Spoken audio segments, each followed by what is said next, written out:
Today's game is not really a game, it's more of an interactive digital toy, and it's called The Block. It calls itself the world's smallest city builder, and I tend to agree, but that's not really the point of view of where I come to this experience from. I come to it more of a creative and designery type person that's been set very specific limitations and rules around what I can do to build a cityscape inside of my block. The game itself allows you to go down to a 3x3 block with 9 squares inside, all the way up to I think it's a 10x10 on the biggest setting, so 100 squares inside. And what you'll be doing is randomly placing squares of city inside this block so that you can build out purposefully, hopefully, something that is aesthetically pleasing or design friendly to you. It takes only a couple of minutes maximum for you to build out your city how you want, but you do have some sort of say in what is being placed down in front of you. You'll start from the centre and work your way out, but what you can do is use the mouse wheel to rotate around certain pieces of city, or if you don't like what's been given next to you in the auto selected features, because you can't go into like a menu and choose the different things and build stuff out that way, it's just auto given to you. You can right click and get rid of what you've been given and then get the next thing that's on the pile. This does lend itself to a little bit of frustration because I think it's one of those games where I'd actually have quite liked a menu of what's available in front of me sometimes, because it would save on that right click because I'm looking for specific things to lay down in my block.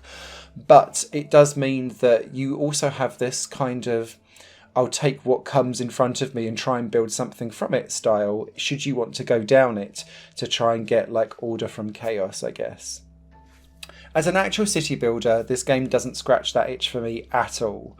It's too simplistic and it's too almost design focused for me, and that's why I've come at this from like a design limitation point of view, because the same few buildings will pop up over again. They'll be in different shapes and sizes, but they'll have the same kind of colour palette and layout. So what I found myself doing was creating like concrete mountains of tallest buildings in the centre and then kind of cascading out to the lowest ones on the outside.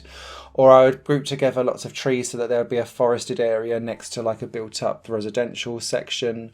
Or I would have it so that the trees would meander through with some lights alongside, so I was creating paths and things like that.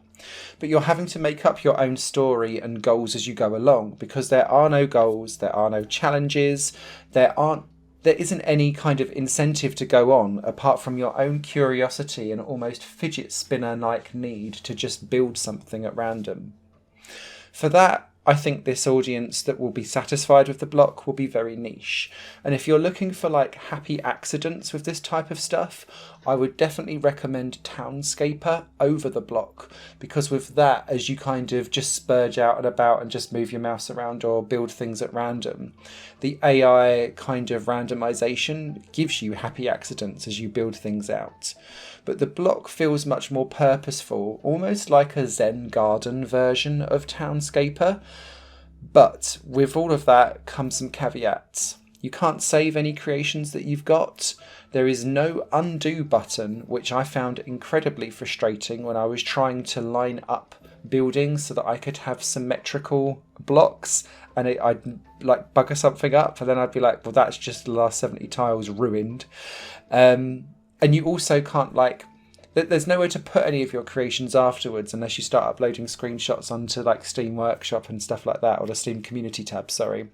So it's feature less rather than feature rich, but the price point kind of reflects that. And this developer is known for making very small, succinct project games that focus on like one specific mechanic and tries to rinse it dry. I really enjoyed what this developer did with the game called The Ramp, which I reviewed earlier on, I think this year. This tries a similar thing with designing a town cityscape. Didn't quite scratch the same itch for me, but I do think that there will be some people that will really enjoy this kind of, you have these rules, make what you can, make your own story, off you go. Because it's quite liberating to have like no go or challenge and you're just designing for the fun of it. Higher Plane Games is part of the Higher Plane Network, a completely independent media outlet supported by people like you. The goal is to create the best possible content that cultivates a richer indie scene for games as well as music and entertainment. To find out more and to get involved, visit patreon.com/higherplane network. Your support makes all the difference, and in return you'll gain access to bonus content and downloads. Thank you for watching.